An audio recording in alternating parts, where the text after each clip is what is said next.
My name is Seth and welcome back for another video. In this one we are going to build the spline hub, which is this part here on the picture, and this is how it looks like with SolidWorks. So let's create immediately our parts by creating a new file, but this time we are going to use the assembly. If you remember, on the differential gearbox we used an assembly to build the first gear. So we are going to do the same thing with this spline hub. Here they ask you to add a component, so I'm not going to add anything, and then click cancel. I'm not going to add anything because I'm going to use the library to get the gear that I need. Here you can click on the toolbox exactly as we did on the differential system. Scroll down until you find the ISO file. Scroll down again, power transmission, gears, and click on the internal spur gear. Perfect. Here I have nearly the same gear that I need, but for you, you should have a different form. Make sure your properties are the same as mine. So here we have 0.6, the number of teeth should be 24, the pressure angle, keep it on 20. For the face width here, I need 20. The outside diameter should be 26 and the shown teeth are 24. Now click OK. Click cancel. And now we have the internal spur that we need. Now you can save this part. Click on save the document without rebuilding. But we are not going to save it as an assembly. We are going to save it as a part. I'll save it just on the desktop. And let's call it spline hub.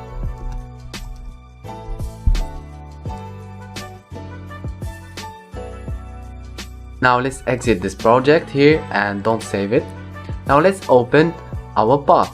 Let's go back to the picture here. So as you can see, we have a form here around around the gear, around the internal spur gear. So that's what we are going to do, and let's do it.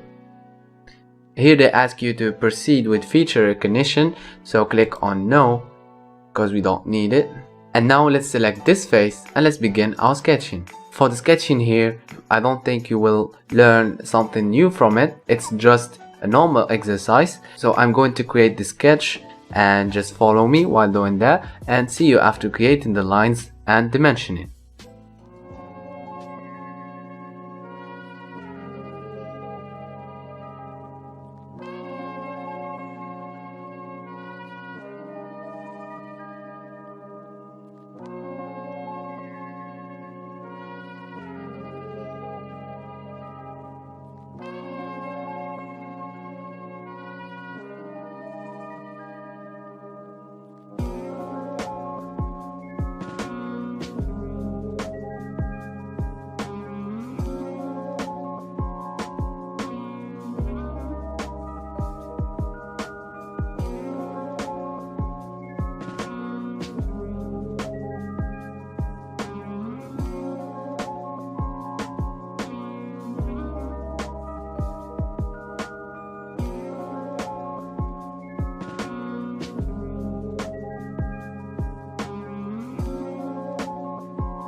And here we got the full form that we need around the gear. So in this sketch you just need to focus on angles and on arcs and on the mirror function. Other than that, everything is easy. So now we can exit the sketch and let's build our form using the extruded boss. But we are going to change from sketch plane to from offset, and the offset value is 9. The depth here should be 7, and now scroll down until you get the selected contours. Delete this one, and for the selected contour I will select this region and deselect the thin surface. But now I will change the direction of the offset here and then click OK. Now let's get the same form using the mirror. So to use the mirror feature, we are going to need a plane. The mirror plane will not be the top plane, because let's select this face to see where is the problem. If we select the sketch, you can see that the origin of the 3 planes is not the middle of the form. So the top plane or any plane here should never be used on the mirror. So here let's select a point, and the point will be the center of this circle, which is this one. Click OK. Let's exit the sketch. Go to features, and here we got the reference geometry. So click on it and click on plane, or if you can't find it, you can go on insert, reference geometry, and click on the plane. The first reference should be this point, and second reference should be the top plane. Then click OK, and here we got the plane needed to use the mirror. So now let's use the mirror feature. You can find it here, or you can go on insert, pattern mirror, and click on the mirror.